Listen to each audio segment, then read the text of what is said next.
This is Update One, the podcast of the National Press Club in Washington, D.C. Update One provides a forum for listeners to learn about national and international stories, focusing on journalism and communication issues, news, and politics. Now, the latest edition of Update One.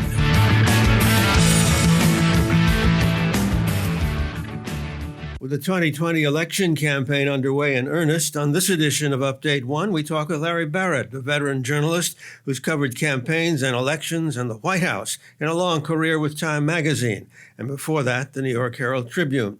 And that includes covering the previous efforts of former Vice President Joe Biden to run for president.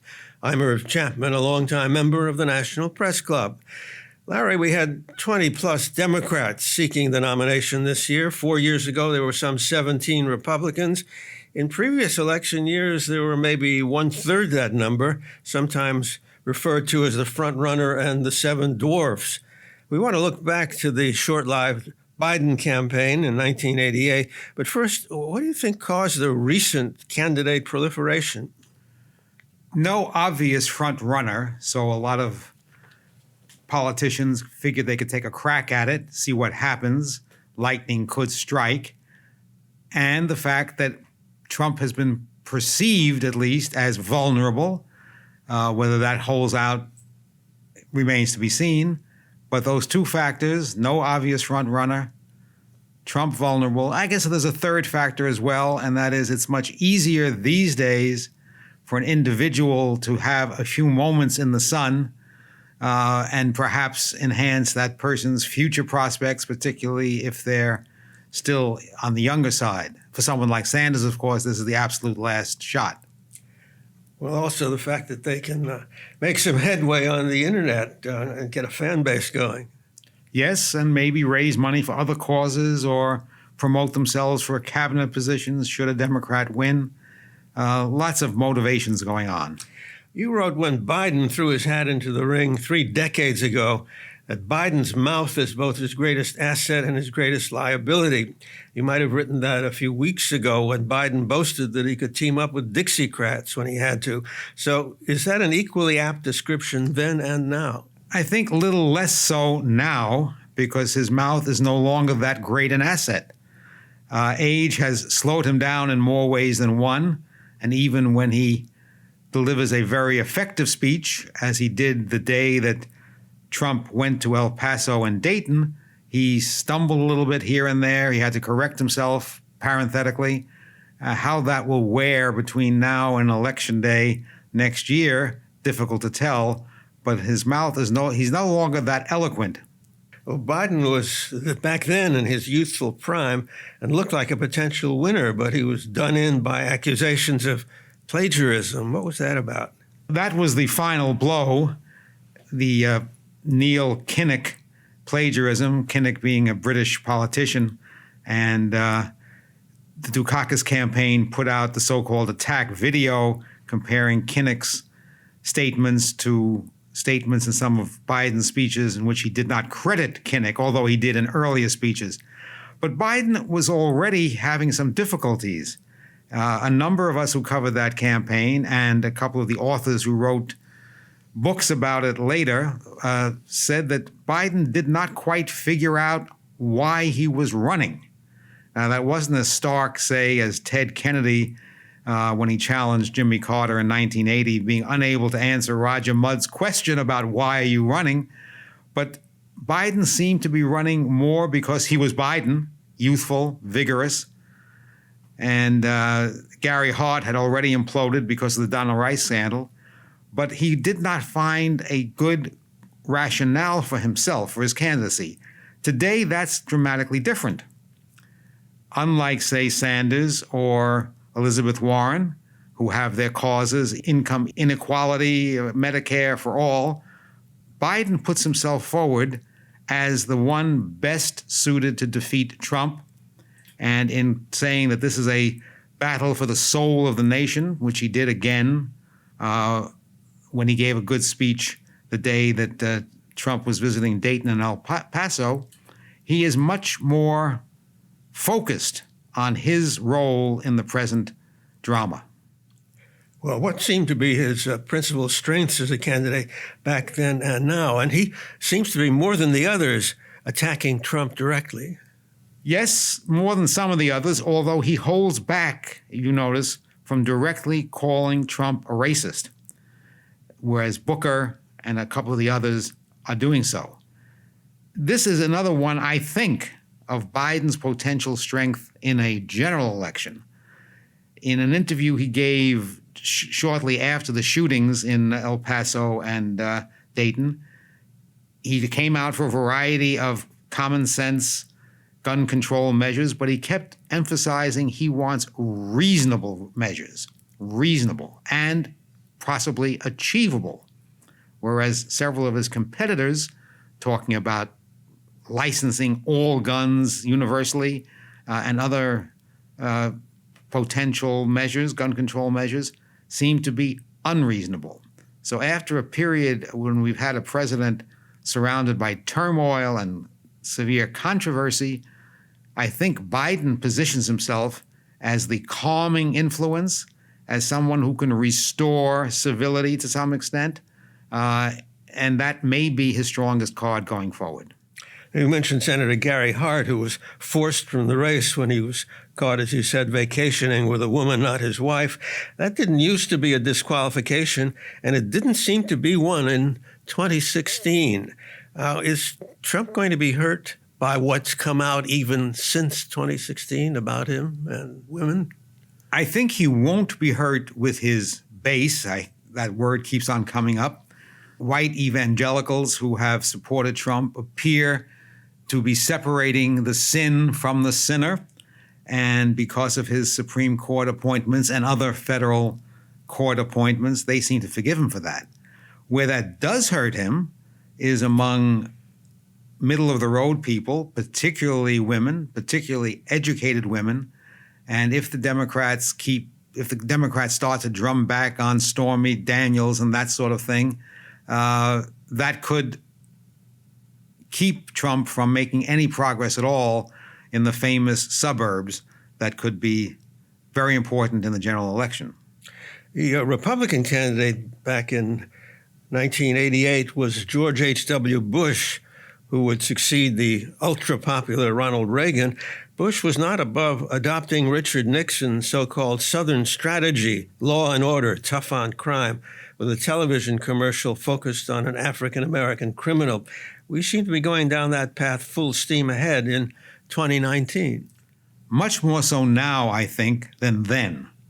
Again, Biden, going into 88, one of his presumed assets was that he was tougher on crime than some of the other Democrats. In fact, he had a pollster, Pat Cadell, who was considered one of the best in the business back then, who had a theory of the case, so to speak, projecting Biden as more masculine than the other Democrats and writing a paper, which I happened to get a copy of and write up in Time magazine, saying that the Democrats generally were conceived of as too feminine and Biden would be an antidote for that. Well, that didn't save Biden from his other problems. But back then, that was a sort of a subtext. Now it seems to be the text for a lot of the Republicans. Well, Biden was important in the Supreme Court hearings, first of Robert Bork and then of Anita Hill. Is the latter going to come back to haunt him? I think the Anita Hill matter is pretty much settled. Anita Hill herself has said recently that she would definitely support Biden in the general election. She was not too happy with his lack of an apology exactly, although he has implied that he realizes he could have done better in the Clarence Thomas hearings. And of course, the Bork hearings really came too late for Biden's prospects in the 88 Democratic primary campaign. He did not excel at either of those, but he wasn't a total flop in the Bork situation. He does have difficulty then and now with certain types of confrontation. One of his difficulties then, back in 88, was not being able to handle very well hecklers people who challenged his previous academic achievements. He lost his temper. And now he also does not do too well. He did not do well when Senator Harris attacked him in the first Democratic debate. Maybe he can learn a little to handle those things better. Maybe not. Trump is an unusual kind of debater. You can bet that Biden or whoever is the candidate is going to spend a lot of time working on debate tactics. Democratic voters say they're principally looking for a nominee who can stand up to Trump in debate and trounce him on Election Day. Can a man Biden's age beat Trump? Can a woman? Can an African American? Can a gay man or a man in his 30s? Can a self-described revolutionary beat Trump? These are all very good questions, and I'm afraid we have to take, at least I have to take the Trump line of we'll see. I don't know. I think Biden's hope in the debates is to come across as a reasonable, stable, calm force and maybe bait Trump a little bit, try to make Trump fulminate a bit, and hope that the country is tired of that sort of thing. How that will actually work out, that's why the debates will have very high ratings, I think. Well, how about the debates that we've had so far among the 20 Democrats? Have they had much of an impact? Will it last if that's the case? If you look at the polling numbers, which of course is still early for the polling, they appear not to have had a great deal of impact, except that the first round of debates elevated Senator Harris somewhat and maybe nicked Biden a little. The second round of debates, Biden sort of recovered. I think the consensus, and I agree with this consensus, is that he was adequate. And I think the Democrats also are regretting that there was so much back and forth among themselves and so much circular firing squad moments. I think they will probably not do that in September. But what they will do, presumably, is show their differences left, right, and center. That is, some of the candidates who are well back in the pack said loud and clear that if you, the nominee, are for eliminating private health insurance, if you are for granting free health care to undocumented immigrants, and in fact for decriminalizing crossing the border, that you will lose the election to Trump. Obviously, Biden is somewhere in the moderate wing, but is this controversy helping the Republicans to paint the Democrats, whoever they are, as commies, socialists, what have you? I think there's that danger for the Democrats, and Sanders and Warren will not be deterred by that danger. Mayor Pete made the point in the second round of debates, I think, that whether the Democrats are moderate or more to the left, Republicans will still condemn them as socialists. In the several items you mentioned, I think the matter of ending or threatening private health insurance that millions of people have through employers is probably the biggest hazard for the Democrats. Biden has stopped well short of that, and Senator Harris seems to be ambivalent on it a little bit, trying to have it both ways. Warren and Sanders have their shtick, and they're going to continue with it. Income inequality, Medicare for all, a few other items. I don't think that's going to prevail in the primaries. I think, as things stand now, the somewhat more moderate or temperate stance on those questions may gain ground. Will the issue of whether Trump has kept his promises to the middle class and to workers to improve their status relative to the rich, will that be an issue of that will hurt Trump? I think so in the general election, depending how the economy goes. Right now, the stock market has been through a period of turmoil. The whole China tariff question is causing some grief out there. The right track, wrong track question, which is usually important for an incumbent, has been going against Trump. Right around the time of the Trump visits to Dayton and El Paso, 3 quite respectable polls all came out with findings that 58% of the electorate thinks that the country is on the wrong track. Considering that there is still general prosperity and low unemployment, that number should be quite intimidating for Republicans. Well, on this edition of Update One, we've been talking with veteran political journalist Larry Barrett. I'm Irv Chapman at the National Press Club in Washington. Thank you.